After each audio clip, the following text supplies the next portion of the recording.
සංස්කෘතියක් තියෙනවනේ ඉතින් රටක ඒකට ඉතින් පටහැනි නේද? ලංකාවේ සමලිංගික විවාහ නීතිගත කළ යුද්ධ නැද්ද? ඔයාලා හිතන විදිහට ලංකාවේ සමලිංගික විවාහ නීතිගත කළ යුතුද නැද්ද?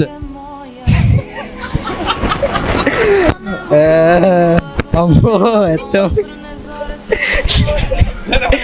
ඔයාගේ මතේ නිකන් කියන්න. සංස්කෘතියක් තියෙනවනේ ඉතින් රටක ඒකට ඉතින් පටහැනි නේද? එතකොට ඉතින් අනේ මන්දා එක එක්කෙනාගේ කැමැත්ත අනුව තමයි ඉතින්. ඔය ඉතින් මෙහෙමයි. ඒවට කැමති අයත් ඉන්නවා නැති අයත් ඉන්නවනේ.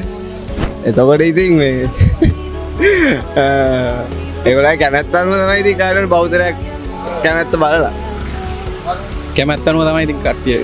ඔයාලා කියන දේ දැම්ම සුදුසු නෑ. ඒක ඉතින් අයිමේදී අපි කියන්න බෑනේ. එතකොට ඒක ගොඩක් අය වහන්නේ වැරදි විදියටනේ. එතකොට දැන් අනුව බලද්දී ඉතින් සුසු නෑම. ඔව් එහෙම තමයි. සුදුසු නෑ සංස්කෘතියක් තියෙනවා රටේ. ඒකට පටහැනි වෙන්න බෑ කියලා. නංගි ඔයාගේ මතය කියන්න. ඔයා හිතන විදිහට ලංකාවේ සමලිංගික විවාහ නීතිගත කළ යුද්ධ නැද්ද? ඒක අනේ මන්දනේ ඒක ඒ මුත්‍රා දෙන්න අමාරුයි.